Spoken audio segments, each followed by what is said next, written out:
De suerte que yo estoy convencida que las migraciones forzadas tienen que tener un apellido, digamos. ¿Forzada por quién? Forzada, ¿Por quién o por porque qué? hay por qué circunstancias, ¿Hay claro. manipulación? Entonces yo, por ejemplo, creo que hay migraciones forzadas por conflictos bélicos, ¿cierto? Si nosotros ponemos ese tipo de apellido, entonces es fácil reconocer a los actores y sobre todo identificar los responsables de la situación, porque si se habla de migraciones forzadas, sinceramente yo creo que las migraciones de la globalización son todas forzadas. Y son forzadas por cuestiones de tipo económico, por cuestiones de tipo político, persecuciones políticas. También el tema de los refugiados ha aumentado de manera terrible, también el tema de los perseguidos políticos y sobre todo de poblaciones no solamente acuciadas por la necesidad, sino también por esta pérdida de liderazgo de los estados dentro de sus territorios, es decir, al no tener control económico dentro de sus territorios, y en ese sentido, el caso de Honduras, el caso de El Salvador, por citar, digamos, los dos países considerados en Centroamérica más violentos y que son los contingentes de población que se vienen o que buscan y que han convertido por excelencia a México en un territorio de tránsito. Hace unos años fue Guatemala. Claro, de hecho nosotros tenemos la presencia de guatemaltecos, aquí es decir, de comunidades formadas por ex refugiados guatemaltecos que venían huyendo justamente de la dictadura de Ríos Montt en Guatemala. Muy bien, el caso de Honduras es un caso muy particular porque en ese escenario, en el escenario de la guerra sucia, una región que está prácticamente incendiada. El Salvador libraba allí batallas de liberación, Nicaragua había logrado tumbar al dictador y trataba de instaurar un nuevo régimen político, en fin, que fue el movimiento sandinista. Teníamos los guatemaltecos con el ejército guerrillero de los pobres, los salvadoreños con el Frente Farabundo Martí de Liberación Nacional. Entonces uno dice, ¿y qué pasaba, por ejemplo, con Honduras? Un país tan pobre, es decir, que tenía una plataforma cultural, económica y política compartida, porque ellos no entraron allí. Entonces es muy importante reconocer que el problema de la intervención de Estados Unidos en ese papel es vieja. Es decir, no solamente Honduras fue, digamos, una base militar de los Estados Unidos desde donde se intervenía y desde donde se fracturaron todos estos movimientos sociales de liberación altamente opresivos, hay que decirlo. Entonces, mientras tanto, es decir, la razón por la cual en Honduras no pasa nada tenía que ver en gran medida con los subsidios de Estados Unidos para mantenerse en ese lugar. Entonces, son estas migraciones forzadas son migraciones forzadas por conflictos bélicos y que siguen teniendo resonancias incalculables hasta nuestros días. En ese sentido, estas economías también que han entrado en tratados de libre comercio después de haber quedado completamente desvertebradas, completamente extenuadas, debilitadas después de todas estas guerras. Lo que sucede con Estados Unidos es que una vez que recupera el control sobre el territorio, retira los apoyos a Honduras. Entonces este país empieza a conformar estos contingentes de población y a seguir el destino que habían seguido los guatemaltecos, los salvadoreños, en fin, todos estos países. El papel, yo decía hace un momento, para ilustrar qué es lo que pasa también con esos estados que pierden, es decir, que no tienen control sobre la esfera de lo económico, es que progresivamente se repliega. Yo tuve la oportunidad de estar hace año y medio en Honduras y lo que nosotros vemos son el papel de las transnacionales en esos lugares son estados dentro del estado. más poderosos. Es decir, claro, ellos incluso tienen demarcaciones territoriales donde se producen cosas con su propia legislación, con su propia reglamentación. Ellos ponen las reglas del juego y en realidad, ¿cuál es la maniobra del papel del Estado hondureño, digamos? Es en realidad raquítico. Entonces, nosotros vemos la pérdida de liderazgo de este órgano central que está ligado al de la nación y entonces es ocupado por poderes fácticos, poderes muy violentos, como tiene que ver con el tema de las pandillas, sí, sí, pero allí básicamente el tema de las pandillas es un fenómeno social muy interesante que además es derivado también y resultado de esa intervención de los Estados Unidos antes, porque no nos olvidemos que ahorita todo el mundo, todos tenemos en la mira a Trump como el gran demonio de todo lo que tiene que ver con este mecanismo de contención de los flujos poblacionales, un papel que dicho sea de paso Estados Unidos le ha relegado y le ha endilgado a México, es decir, lo ha convertido en una especie de gendarme en la región para contener un problema que es derivado de este proceso de intervención y que tiene su desenlace en los años 80.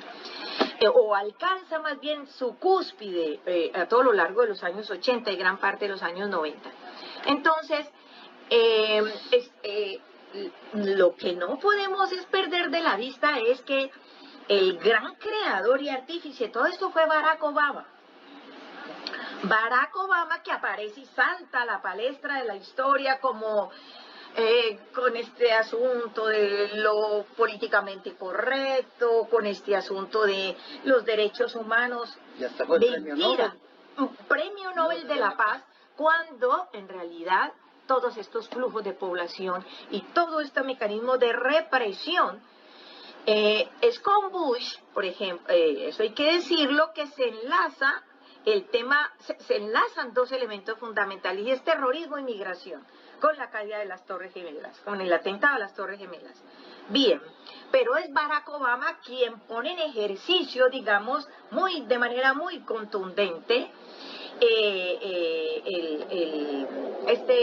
todos estos mecanismos y estos dispositivos de tipo legal para contener a las poblaciones en sus territorios, mientras aguijoneaba todos estos tratados de libre comercio.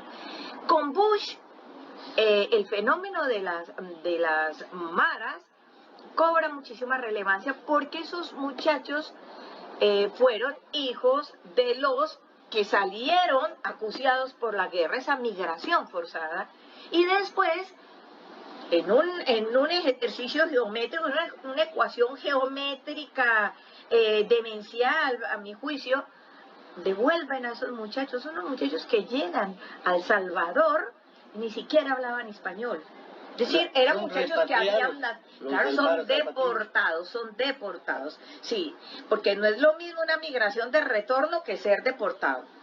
Entonces, en esa perspectiva es un poco para identificar todas las aristas que tiene este asunto y por qué los hondureños tienen esta visibilidad, es decir, son quizá de los estados centroamericanos donde incluso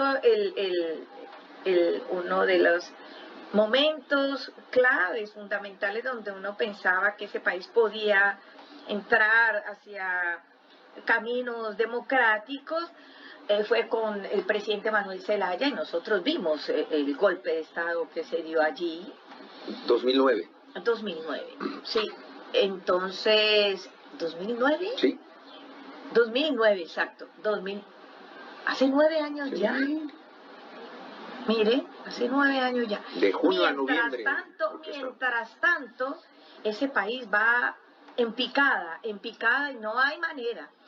En ese sentido vale muchísimo la pena considerar en todo ese escenario cómo es que A México le toca, lo he dicho en algunas ocasiones de una manera muy coloquial, pagar los platos rotos de los pulsos políticos de Estados Unidos con otros países, pero sobre todo de su política intervencionista, expansionista y de expropiación fundamentalmente en toda esta región.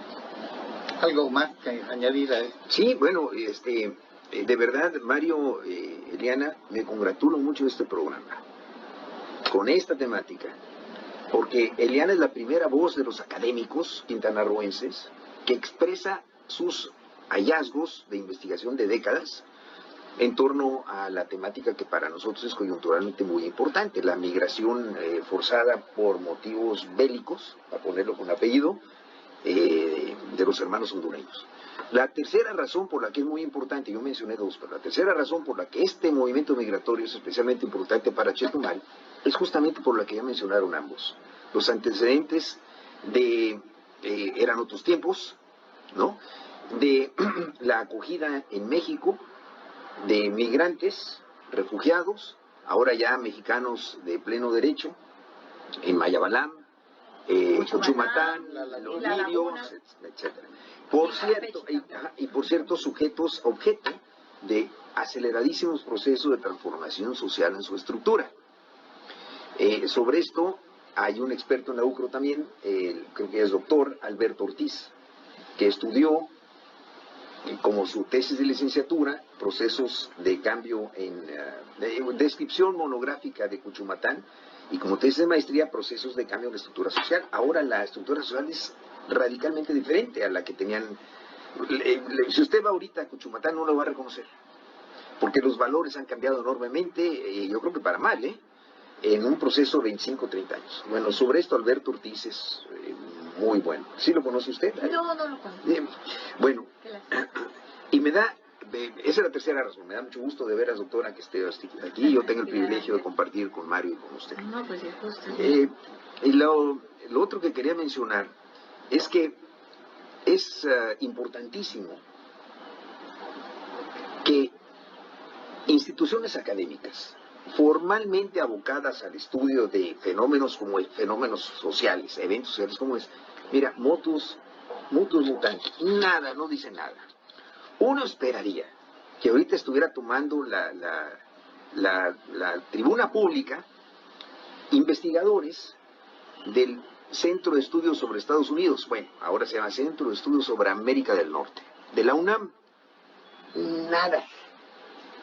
Uno esperaría que la red de estudios sobre movilizaciones sociales estuvieran hablando sobre lo que está pasando hoy. Nada. ¿Qué tenemos en la opinión pública ahorita en México? Televisión, radio, cine, impresos, y ahora por Facebook, los youtuberos, los influencers, los influenciadores que hacen mentiras. Una campaña, pero de veras sistemática, que me tiene muy preocupado. Es pintar a los hondureños que porque no comen frijoles, que porque rechazaron la comida, que la que rechazó la comida es realmente una prostituta hondureña, que tontería y media. Y no hay del otro lado, salvo esta primera voz que escucho, no hay un pensamiento social clarificador de lo que está pasando. Y uno se pregunta, ¿en dónde están los académicos universitarios que están siendo pagados para estudiar sistemáticamente eso? Y sobre todo,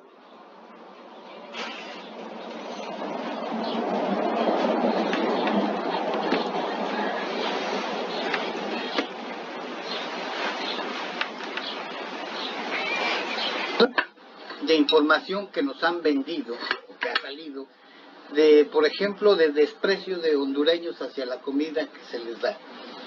Hay manipulación, no me refiero a este caso concreto, en general se da la manipulación en cuanto al comportamiento en el tránsito por un país de los medios de comunicación o de grupos fácticos.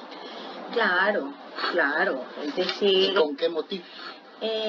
Pues eso tiene precisamente lo que estábamos diciendo también sobre este asunto de los nacionalismos, cómo se potencia también, y si hay una figura mediática susceptible de ser manipulada, que además es depositaria de todos los